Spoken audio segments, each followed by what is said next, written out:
Evening everyone. Third in the sequence on our lead up to the 10th of October, World Mental Health Day.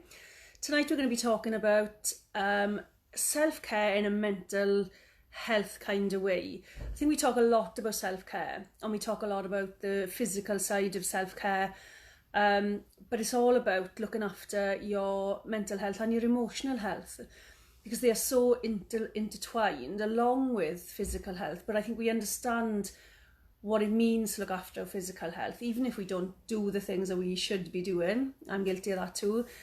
We still understand it better than we do the emotional and the mental side.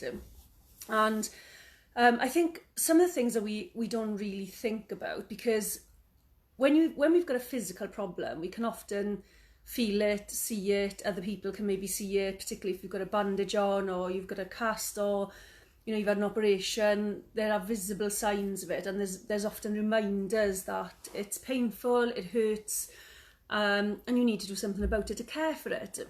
But when it comes to the mental health side, we often can't see what's going on and we don't understand it. The thoughts are coming and there's sometimes no break between them. So if we can get to a point where we are forcing that break, so we are giving ourselves time out of our heads, because that's really important, that's a really good way to start looking after your mental health. And this isn't about getting it perfect. It's not about getting up today or tomorrow and saying, this is it, I am going to look after my mental health, I'm going to be perfect for the rest of my life. That's not what it's about. It's about finding what's right for you.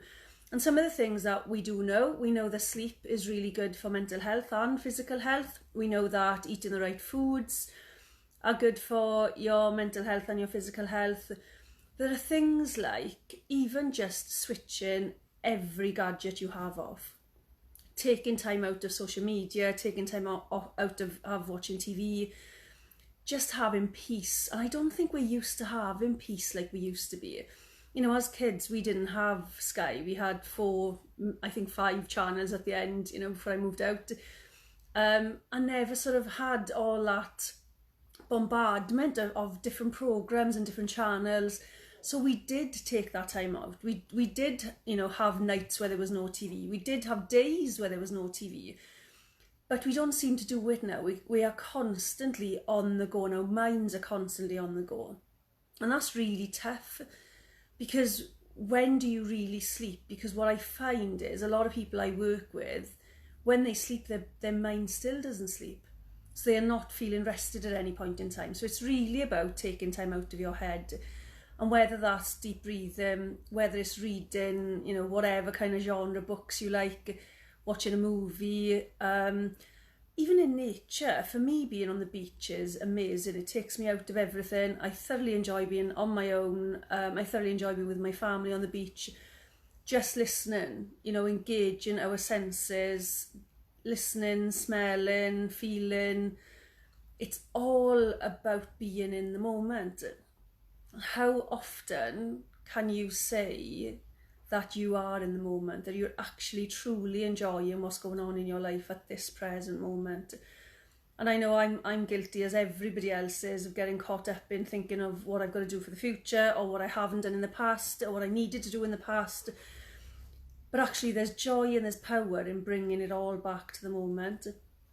And that power is in your mental health as well. It gives you that perfect time to stop the thoughts if you can. This is, as I said earlier, this isn't about being perfect. This isn't about, getting it right the first time. This is about just reminding yourself that you can. Because I know there are times when we're stressed that we feel like we can't. We feel like we can't take time out. It's just constant bombardment of negative thinking, of self-punishment, of all the things we should be doing, all the things that we probably going to mess up in the future, and the worries that come with that. So if we can force, and I'm going to use the word force rather than encourage, if we can choose to take time out of our heads, of our minds, of our thoughts, that is amazing power.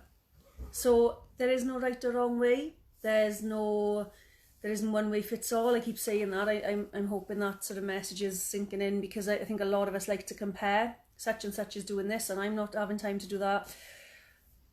it's not about doing what everybody else is doing, it's about what you need. It's about sitting down, and maybe this is where you start.